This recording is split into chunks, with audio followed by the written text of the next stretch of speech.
good day to you. Let's begin with a word of prayer. Lord Jesus, we thank you for this day that you've given us. Yes. We thank you, Lord, for another opportunity to worship you, to look into your word. We'd ask, Lord, that you'd bless these words today. Give us utterance as you see fit. May they be glorifying to you. We ask in your name. Amen. So we'll be in the book of Psalms chapter 11. Book of Psalms chapter 11. If you've been paying attention to the entire series from the very get-go, we're coming around full circle. Psalm chapter 11. While you're turning there, I'll give you our random quotes for this sermon. Again, random quotes. They are not always related. Most of them are not related to this sermon at hand. But money does not always bring happiness. People with $10 million are no happier than people with $9 million. True. Hobart Brown. The brain, this next one I believe all of us can relate to in some form or another. The brain is a wonderful organ. It starts working the moment you get up in the morning and does not stop until you get into the office. Robert Frost. Yes. Sometimes it's not even the office, it's just getting up. But anyway, all right. If you live to be 100, you've got it made. Very few people die past that age. George Burns, who was an American actor, who also lived to be quite a ripe old age. I believe over 100 if I recall. All right, so Psalm chapter 11. We'll read the entirety of the chapter. In the Lord put I my trust. How say ye to my soul, flee as a bird to your mountain? For lo, the wicked bend their bow, they make ready their arrow upon a string, that they may privily shoot at the upright in heart. If the foundations be destroyed, what can the righteous do? The Lord is in his holy temple. The Lord's throne is in heaven. His eyes behold, his eyelids try the children of men. The Lord trieth the righteous, but the wicked, and him that loveth violence his soul hateth. Upon the wicked he shall rain snares, fire and brimstone, and an horrible tempest.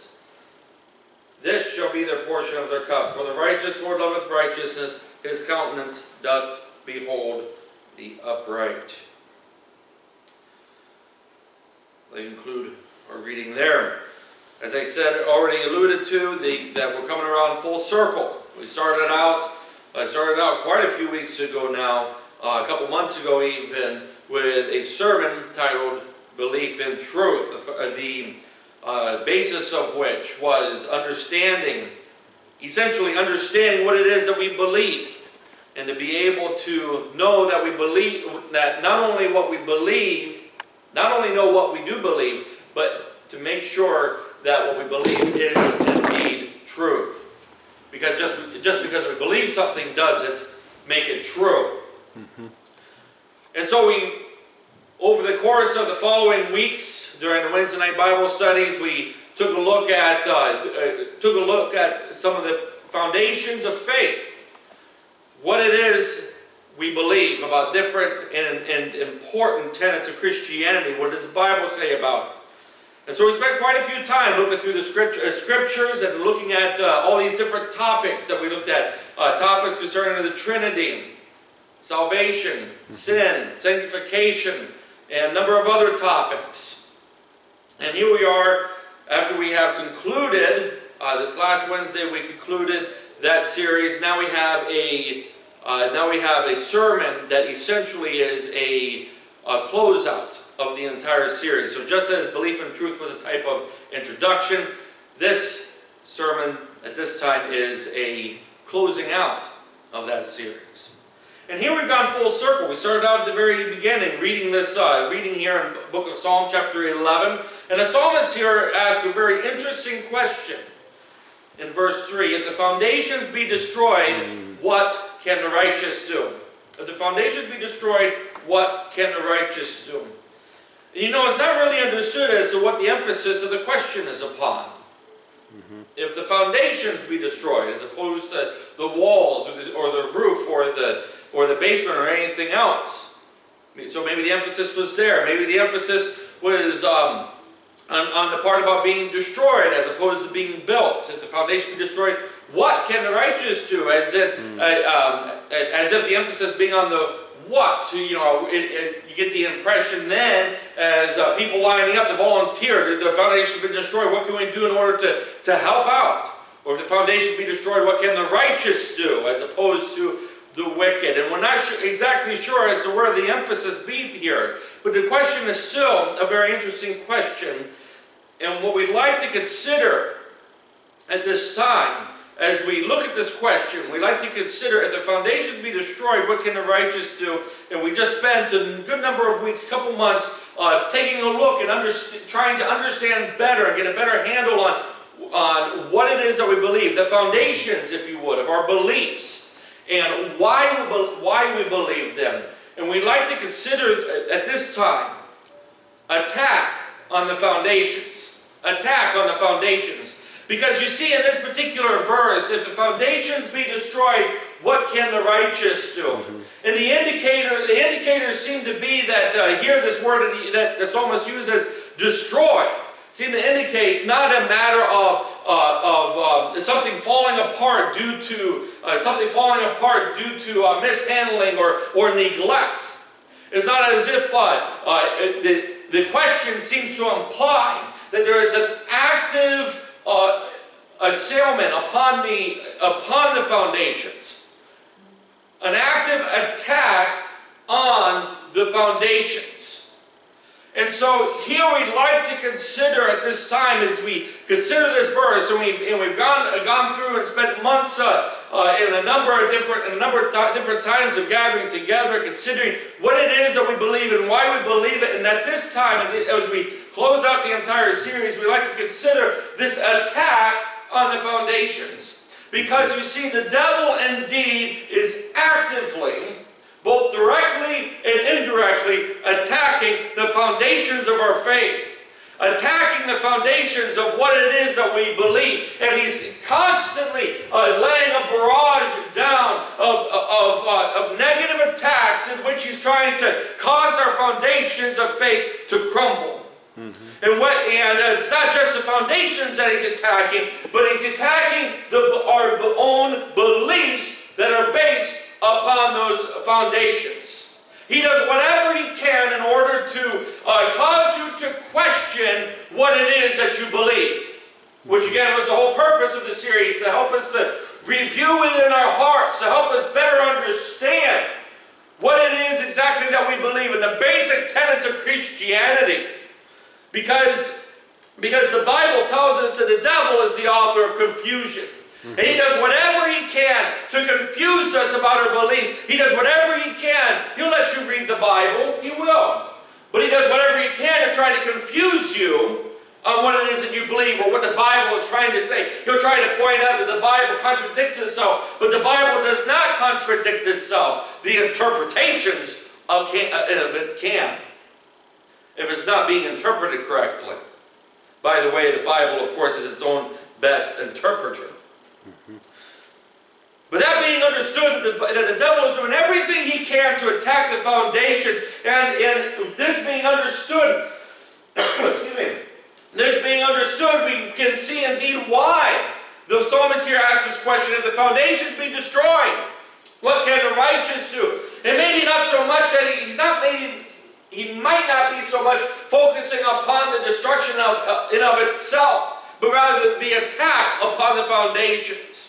Because even to this day, the devil is constantly attacking. And it seems as though in studying through history and looking even down through our own lives, it would seem that the closer we come to the second coming of Jesus Christ, his attack becomes more and more intense, becomes more and more targeted. And he continually attempts to destroy and whittle away at the foundations of which that we believe.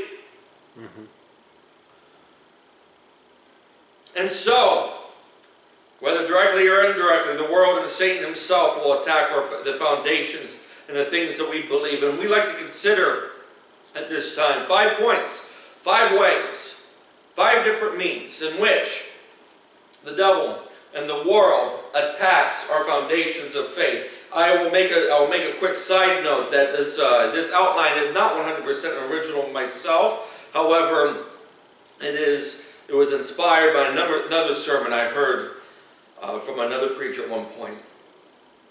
But that being said, we have 5 points, 5 ways that the devil in the world attacks the foundations. First of all, the devil attacks our foundations of faith by using spirituality. Now, what do I mean by that? Insofar as, we consider ourselves spiritual people, don't we? If you're listening to this sermon, more than likely it's because you're attracted to the things of God. So then, isn't spirituality a good thing? We could argue that maybe it could be, but what I'd like to point out this morning, or at this time, I'd like to point out is that spirituality is a tool that's used even by the most worldly of people. You see, people that are atheists, I would propose to you, are indeed still spiritual people. They have a core belief that they still believe it. It just doesn't include God. You could take a look at people that are Satanists or paganists, and they consider themselves to be spiritual people. Just the centerpiece of their spirituality is something other than God Himself. True. The world is filled with spiritual people that are still going to go to hell. And it's because they don't understand spirituality. They don't understand that God is a spirit, and they that worship Him must worship Him in spirit and in truth. They still consider themselves to be spiritual people insofar as they try to take a deeper look at themselves, and they continually try to find solutions for their life's problems by just taking a little deeper look inside themselves. I don't have a quote here with me, but it has often been said, something to the effect of how people can find the solutions to their life's problems just by taking a deeper look at themselves. The solution is there. But also, as I believe it was Rene Descartes once said, that there is within us a God-sized void in which only God can fill. And that void that's within us, only God being able to fill it, is constantly being filled. People do their absolute best to fill it with everything but God. And it's unsuccessful. Spirituality. Consider these quotes. I've got a couple of quotes here to try to illustrate and for you to understand a little bit better what I'm getting at here. If spirituality is, okay, so here's a definition being proposed by someone. I'll give you their name in just a moment. Here's the definition that they propose. If spirituality is that you're humble in the face of forces greater than you, and you believe those forces are more inclined toward being good than being bad, then I am a spiritual person. That was Michael J. Fox, who is an actor. Or is an actor. Another one by a well-known and very well-respected scientist. Science is not only compatible with spirituality, it is a profound source of spirituality. You catch that? Science is not only compatible with spirituality, it is a profound source of spirituality. Science is the source of spirituality. That was said by Carl Sagan. And again, very well-known scientist, and oftentimes he's used to try to explain scientific stuff to the media and whatnot too. But anyway, science is the source of spirituality. And you see, when you try to go out, if you go try to evangelize the people and speak to people about their souls, they will consider themselves, most often times, they will consider themselves to be spiritual people. And since they're spiritual people, you are in no position to be able to try to point out their spiritual shortfalls. That they are in need of God, because you see, they're spiritual people. And the devil will do everything he can to try to convince people that they are spiritual people, because they will look inside themselves for an answer. They will look inside themselves for a means by which to overcome whatever obstacles happen in life. And therefore they are spiritual. And spirituality then, if that's the case, becomes very subjective as opposed to objective. When spirituality is within each particular individual and is therefore interpreted by each individual, it becomes a subjective matter as opposed to an objective matter, and therefore what God says does not matter. Because the answer is inside yourself. And so, the devil attacks the foundations by using spirituality. I can say from experience that you try to talk to people about their souls, in particular after they found out that I find out I'm a preacher and a pastor, and immediately they become spiritual people. Mm-hmm. Everybody's a spiritual expert because spirituality has become very subjective, and it's what you interpret it to be. Religion as a whole has become that way. It's not what God says. It's not what God says, it's what you think it means to you. And so in this sense, the devil has attacked us by using spirituality. Attack on the foundation. Secondly, we find, not only does he use the attack of spirituality upon the foundations, but he uses the attack of eternity. The attack of eternity. And what do I mean by this? Right now, in society as a whole, there's the whole idea of living in the moment. Living in the moment. Mm-hmm. You're not living for something that is going to happen to you 20 years, 10 years, 5 years down the road. You need to live within the moment, within the right now. It doesn't matter what the consequences are going to be. Whatever makes you happy, whatever you think is the best decision right now, despite all the possible circumstances down the road, you can take care of those when they come up. Mm-hmm. But it's living within the moment.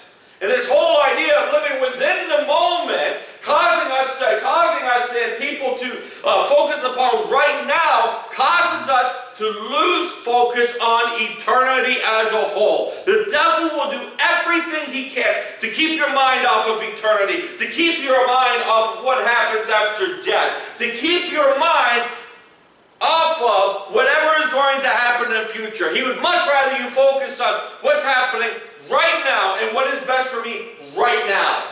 Mm-hmm. Jesus Christ never, by the way, lived for just in the moment. A couple more quotes here. Eternity, listen to this. Eternity is a mere moment, just long enough for a joke. Wow. Hermann Hesse, who is a German author. This next one is written by an Australian author. Begin doing what you want to do now. We are not living in eternity. We have only this moment, sparkling like a star in our hand and melting like a snowflake. Let us use it before it's too late. And in this quote, written by Marie Bayon-Ray, who is a prolific Australian writer. It sounds nice, doesn't it? It has a nice feel to it. Begin doing what you want to do now. We are not living in eternity. We have only this moment, sparkling like a star in our hand and melting like a snowflake. Let us use it before it's too late. And in one sense, I understand what she's doing, what she's trying to say, insofar as, the Bible, even the Bible tells us, redeeming the time. Right. Redeeming the time, for the days are evil. But there's that little tiny comment there that she said, we are not living in eternity. And it's in effect trying to cause us not to focus upon eternity, but focus on the right now. Mm-hmm. Right now. Forget about the consequences of your decision. Do whatever you think is best and good for you right now. When the reality is, the decisions I might make right now at this particular moment, they may benefit me in the right now or the next 5 or 10 minutes. But that doesn't mean that it's going to be the best thing for down the line. Mm-hmm.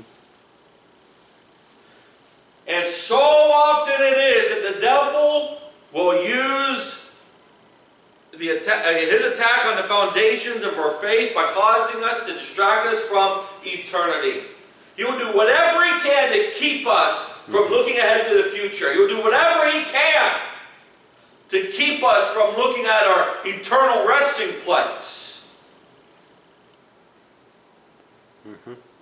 Eternity. Live in the moment.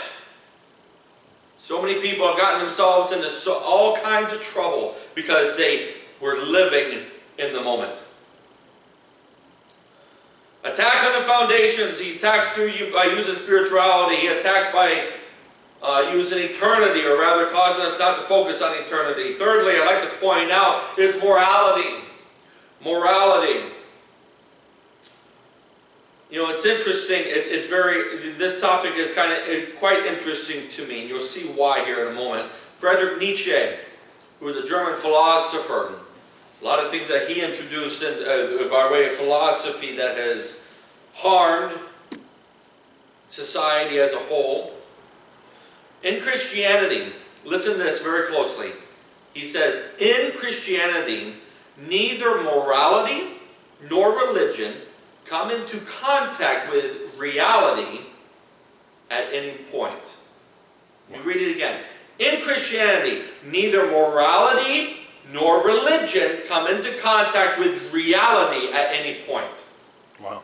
And what he's saying there is that the moral and religious values that are upheld by Christianity, the tenets of Christianity, everything that is in the Bible, runs contrary to reality.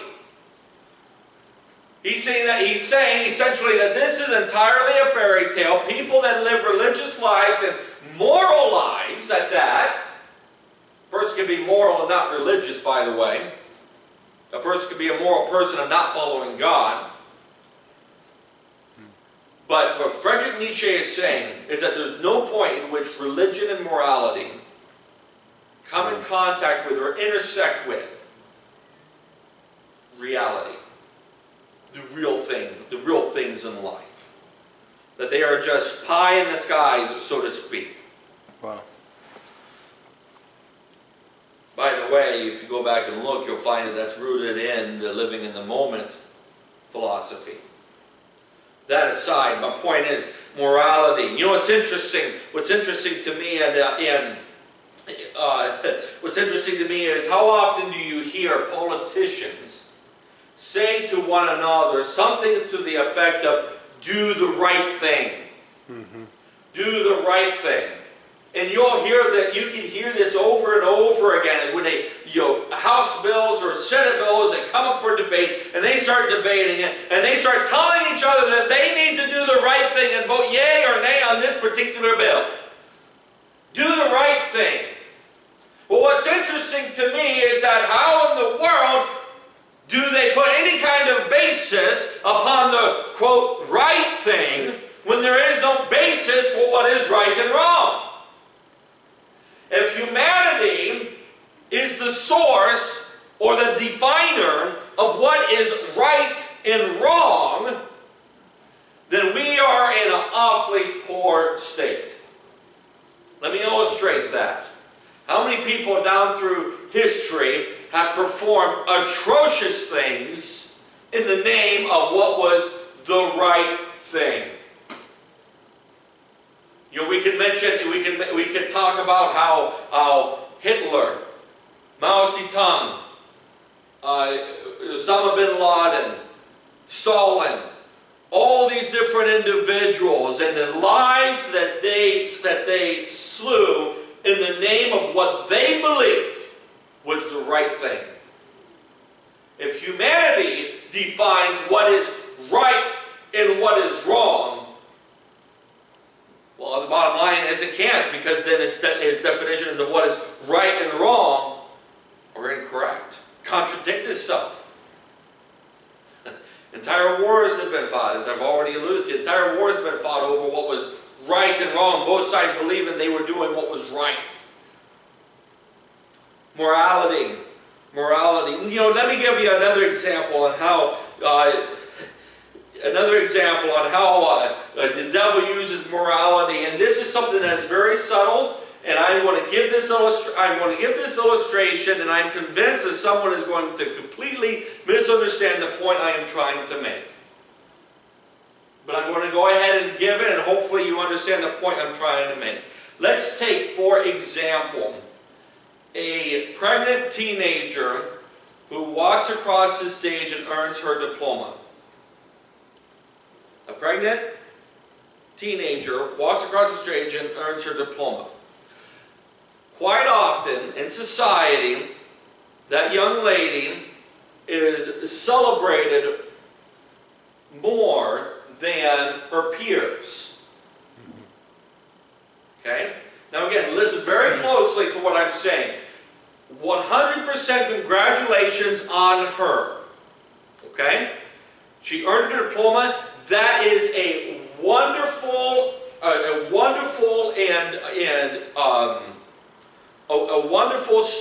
stepping stone in any person's life, whether it's diploma or even GED for that matter. You know, it is a great stepping milestone in their life. Tremendous, and congratulations in all sincerity to every single one of them. However, that pregnant teenager oftentimes is celebrated more than her peers because she's overcome this difficulty of the pregnancy, of having the pregnancy and everything that goes along with it. I'm not trying to minimize that, but understand what I'm saying. She's lauded and applauded for overcoming these difficulties, this challenge in her life, and still stepped up to the plate and earned her GED or diploma, high school diploma, whatever it is.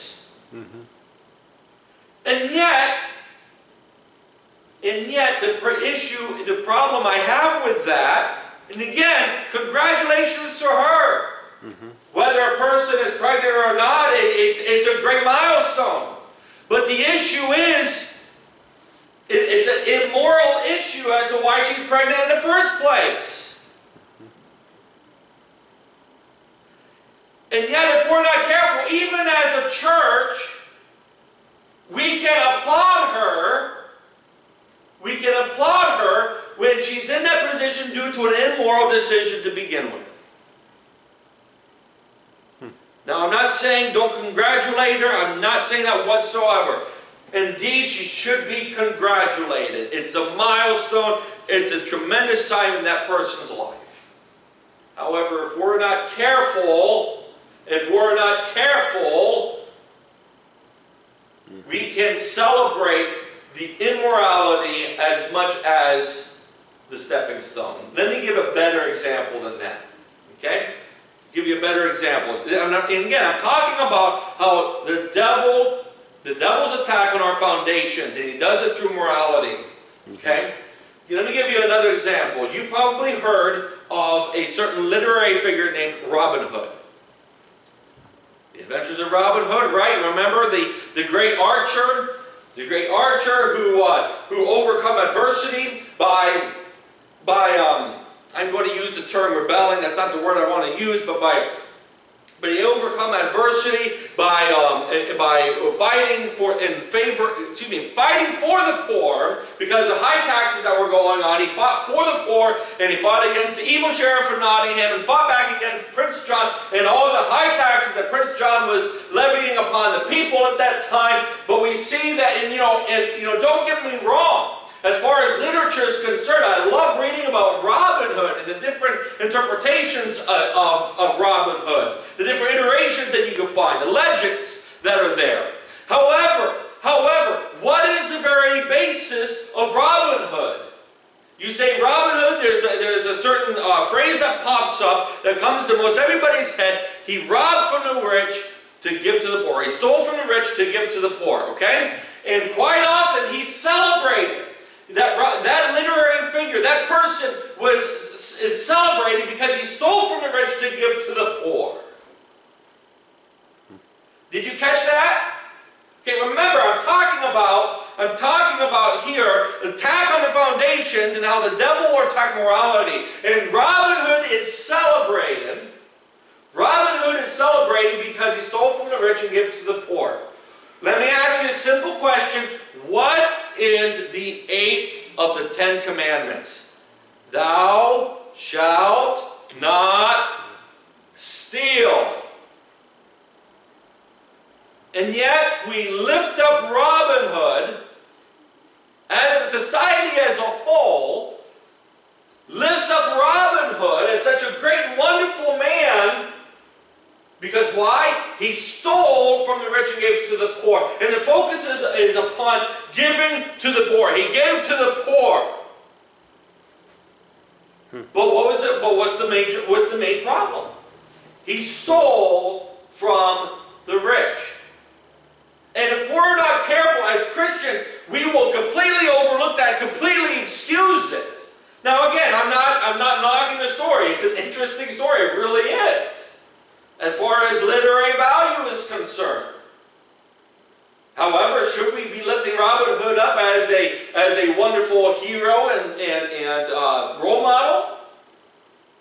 Probably not if he's stealing from the rich.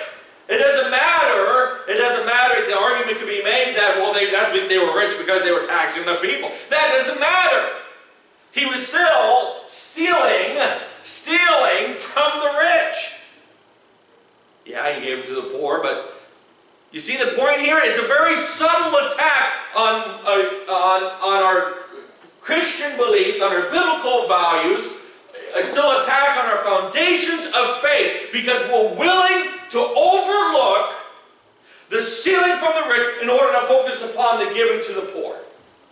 And if we're not careful, Robin Hood being a literary figure, possibly was a real person. We don't have any historical evidence that he was indeed a real person, but regardless, if we're not careful, we can overlook and completely miss how the devil is attacking our foundations through morality.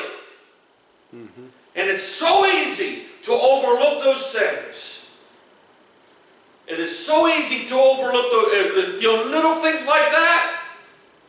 Because we enjoy listening to the story and the adventures of Robin Hood. Let us be cautious. Let us be careful. Because the devil uses these things to attack our foundations and we completely miss it. Yeah. Spirituality, eternity, morality. Fourthly, accountability. Accountability. It's so easy. In today's world, you see it in politics all over and over again. How politicians and people want to hold everybody else accountable except themselves. And Lord help you and I as well. It's so much easier to keep accountability on someone else as opposed to keeping accountability on yourself. And so often it is that the devil uses accountability, or the lack thereof, to attack our foundations.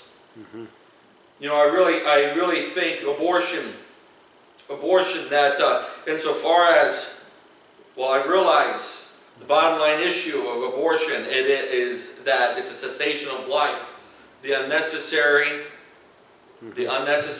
unlawful as far as the Bible is concerned, the unnecessary and unlawful cessation of life through man's hands as opposed to God's hands.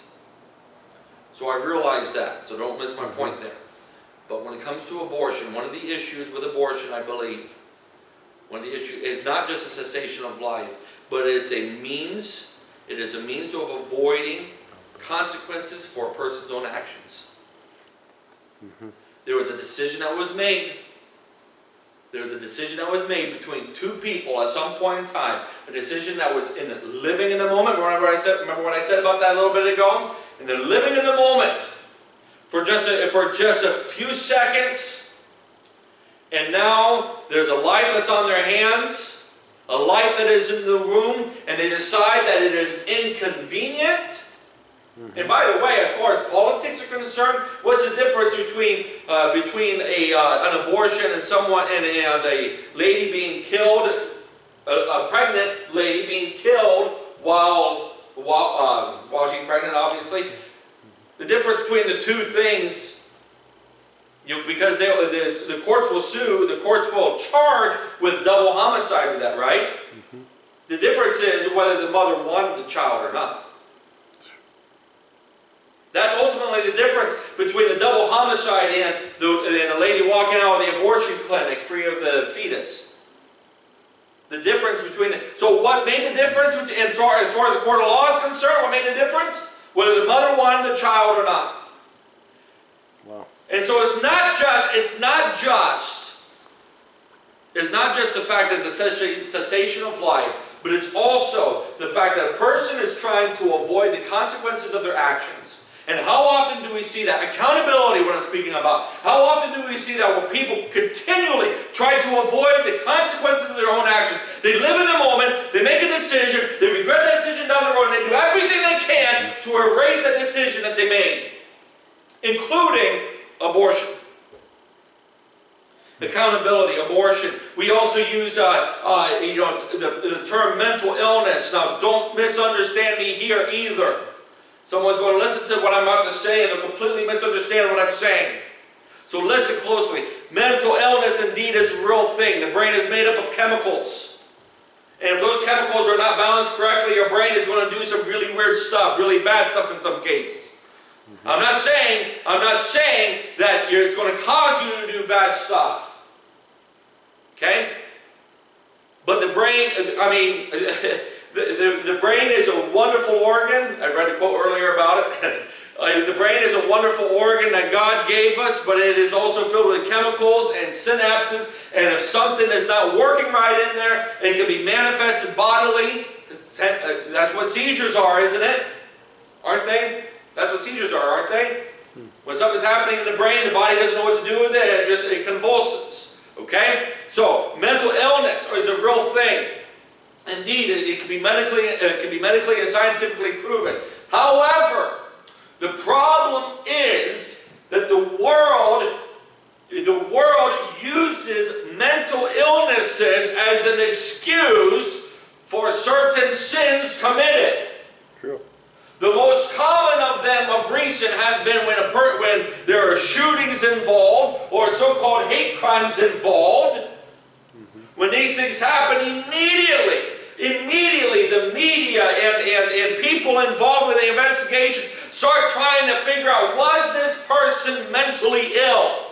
And they would much rather accept the concept, the idea that the person was mentally ill, as opposed to it just being flat out sin.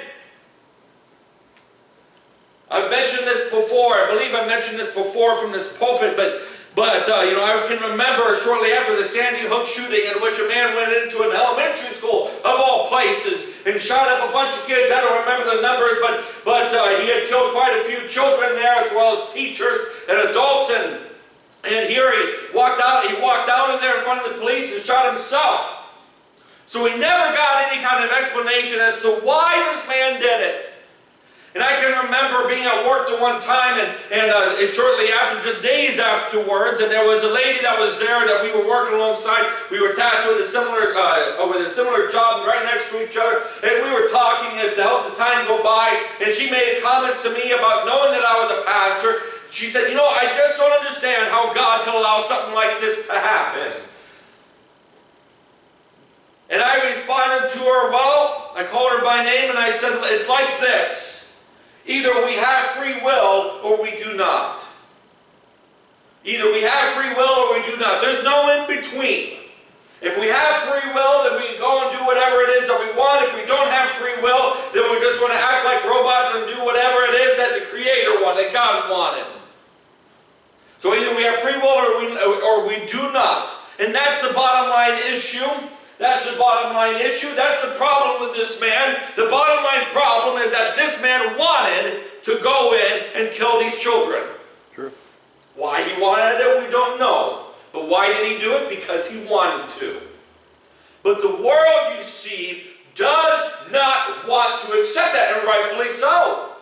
We hate the idea of a person or a man, of any person, just wanting to go out and killing spree just for the enjoyment of it, or just because he feels like it. We don't like that idea. But why is it that we don't like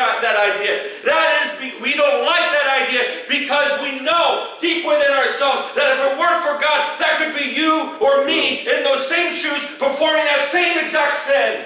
True. If not for the grace of God and the love of God in our lives. Thank God. But yet the world doesn't want to hear that. They said they'd like to be able to find some sort of mental illness that was involved. This man suffered from PTSD. This woman suffered from mental illness or depression and anxiety and had all these awful things happen to her in his life. And I'm not trying to diminish any of those things because those are very real illnesses and issues in people's lives. But the problem is that the world wants to find some other excuse other than something that is spiritually based, something else that they can find some way to cure themselves and treat themselves. You see, when there's a mental illness that is issued to a person, when a person is diagnosed with some sort of mental illness, there's medicines that they can try to give them. There's therapy they can try to give them. There's all these different earthly, physical solutions they can try to give them. But yet when the media and people sit back, and if they have to admit to themselves that it is the root problem is sin, then that means that the root solution is God Himself. And you see, the devil will do everything he can to get us to keep our eyes off of the problem, because he'll try to help. He'll do whatever he can. I'm talking about accountability here. I'm talking about accountability here, and people needing to hold themselves accountable, not just to themselves, but also to the Bible and to God. But yet we sit back and we accept when people say that this thing happened or that thing happened because there was a mental illness involved. And again, not trying to diminish the real mental illnesses out there. My point is that they would much rather the issue be a mental illness than they would be the problem being the real problem, and that is sin. Because then God is the only solution, and that's not what they want. The mental illnesses are treatable by human standards. Sin is not. I'd like to read to you, there's a man by the name of Orville Hobart Maurer, M-O-W-R-E-R. He was an atheistic psychologist and professor at Johns Hopkins University. One-time professor at Harvard, one-time professor at Yale, one-time president of the American Psychological Association.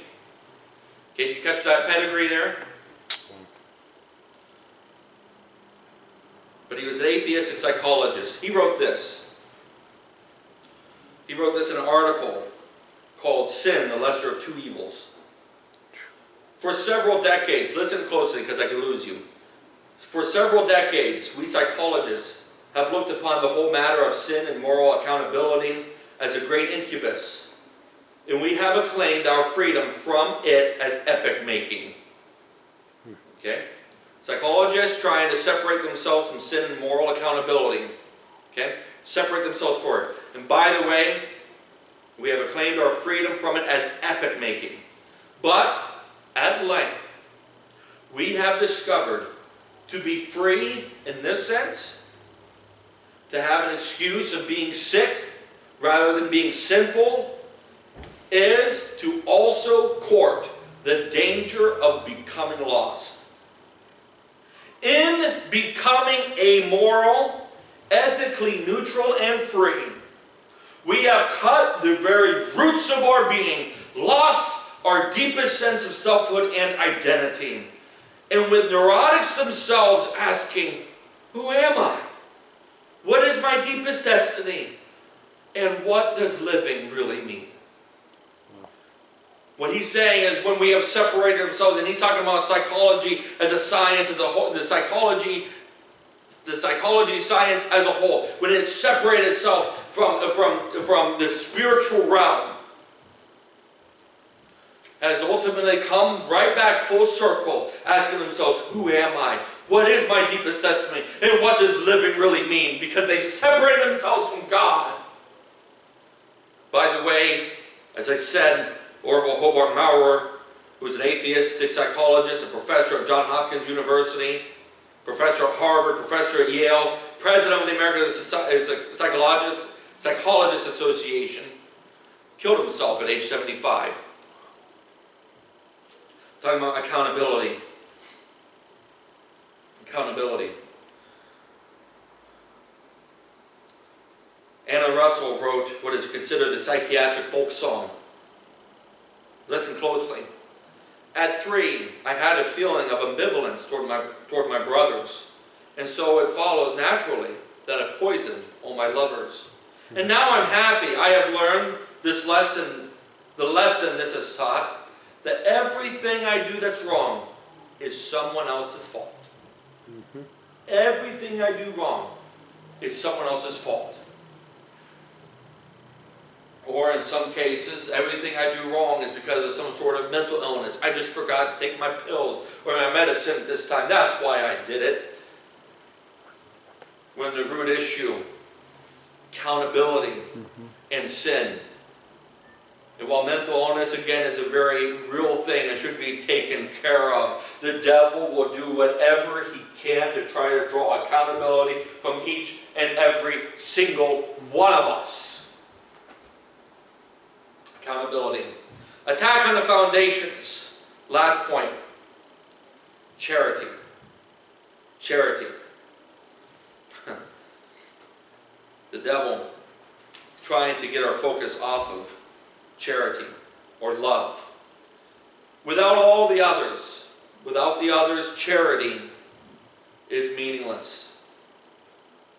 Charity is meaningless. Without spirituality, without eternity, true spirituality, without eternity, without morality, without accountability, charity really is meaningless. What does it help to love a person who's not willing to understand that the sins are because the result of their own choices? My point is this evening that the devil will do whatever he can to get our focus off of love and loving others. He will do whatever he can to cause us to look at other people on their differences from us.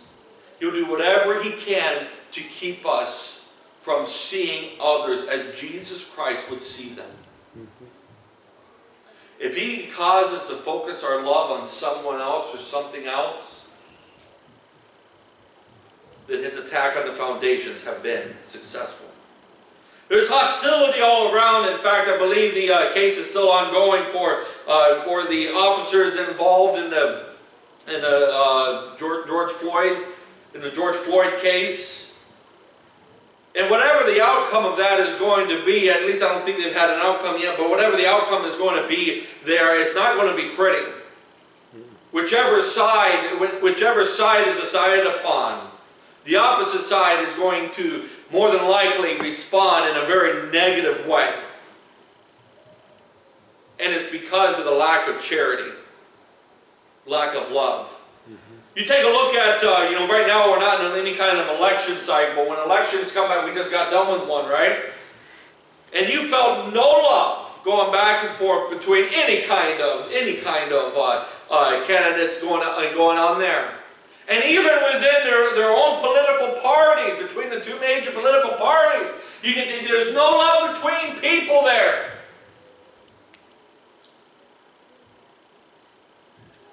The devil's going to do whatever he can to get us not to love one another.